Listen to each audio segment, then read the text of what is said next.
রাজধানীর new market থানার হত্যা মামলায় সেনাবাহিনী থেকে অব্যাহতি পাওয়া আলোচিত সাবেক সেনা কর্মকর্তা জিয়াউল হাসানকে গ্রেফতার করা হয়েছে। বৃহস্পতিবার গভীর রাতে তাকে গ্রেফতার করা হয়, পরে তাকে ডিবি হেফাজতে রাখা হয়েছে।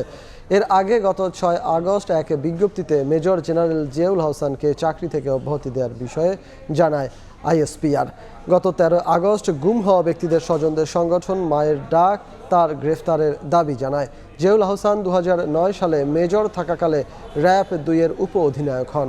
ওই বছরই তিনি পদোন্নতি পেয়ে লেফটেন্যান্ট কর্নেল হন এবং র্যাব সদর দপ্তরের গোয়েন্দা শাখা পরিচালকের দায়িত্ব পান। তিনি 2022 সাল থেকে এনটিএমসির মহাপরিচালক হিসেবে দায়িত্ব পালন করছিলেন। সে সময় থেকেই তাকে নিয়ে নানা বিতর্ক তৈরি হয়। এই মুহূর্তে ডিবি কার্যালয়ের সামনে আছেন আমাদের সহকর্মী নিবিড় শাহ। বিস্তারিত জানতে সরাসরি চলে যাচ্ছি তার কাছে। নিবিড়,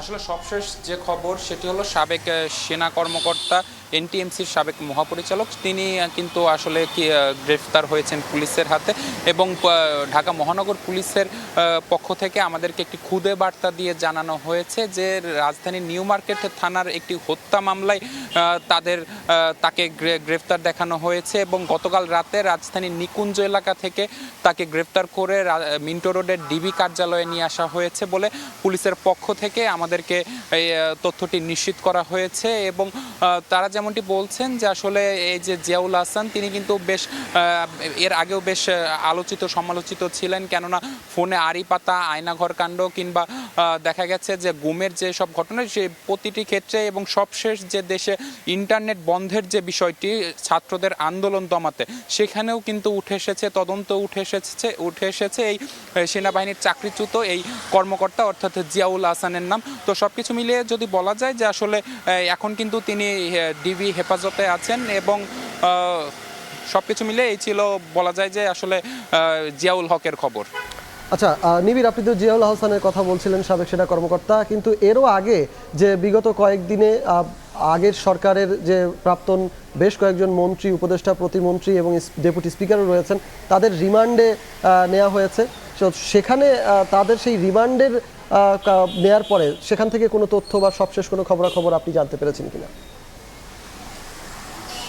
রিচার্ড, আপনি যেমনটি বলছিলেন যে আসলে গত মঙ্গলবার রাজধানীর সদরঘাট থেকে গ্রেফতার দেখানো হয়েছে সাবেক উপদেষ্টা সালমান এফ রহমান এবং সাবেক আইনমন্ত্রী আনিসুল হককে। এরপরে কিন্তু আমরা দেখেছি যে রাতেই কিন্তু তাদের ডিবি হেফাজতে নিয়ে আসা হয় এবং নিউ মার্কেট থানার একটি হত্যা মামলায় তাদের আসামি করে কিন্তু পরের দিন নিয়ে যাওয়া হয় আদালতে। এর পরের দিনে আমরা দেখেছি যে আসলে সাবেক আইসিটি প্রতিমন্ত্রী জুনায়েদ আহমেদ পলক, সাবেক ডেপুটি স্পিকার টুকু এবং সাবেক ঢাবি ছাত্রলীগ নেতা সৈকতকে গ্রেফতার দেখানো হয় এবং এই তিনজন এবং আগের 2জন মোট 5 জনকে কিন্তু 10 দিনের রিমান্ডে নেওয়া হয়েছে এবং তারা কিন্তু এখনও এই মিন্টো রোডের ডিবি কার্যালয়ে আছেন। এখানেই কিন্তু তাদের জিজ্ঞাসাবাদ করা হচ্ছে বলে আমরা যতটুকু তথ্য পেয়েছি। তবে বলার মতো যে বিষয়টি সেটি আসলে যে এই জিজ্ঞাসাবাদে আসলে তারা কি ধরনের তথ্য দিলেন কিংবা এই যেসব মামলায় তাদের আসামি করা হয়েছে তারা কি ধরনের তথ্য দিলেন সে বিষয়ে কিন্তু এখনো আনুষ্ঠানিকভাবে আমাদেরকে জানানো হয়নি পুলিশের পক্ষ থেকে। যেমনটি আমাদেরকে বলা হয়েছে যে তাদের জিজ্ঞাসাবাদ চলছে, জিজ্ঞাসাবাদ শেষে হয়তোবা আমাদেরকে আরো তথ্য জানানো হবে। তো সবকিছু মিলিয়ে যদি বলা যায় যে আসলে এই ছিল আমার কাছে থাকা ডিবি কার্যালয়ের সামনে থেকে আমার কাছে থাকা সবশেষ খবর। ডিবি কার্যালয়ের সামনে থেকে আমাদের সঙ্গে যুক্ত হয়েছিলেন সহকর্মী নিবিড় শাহ।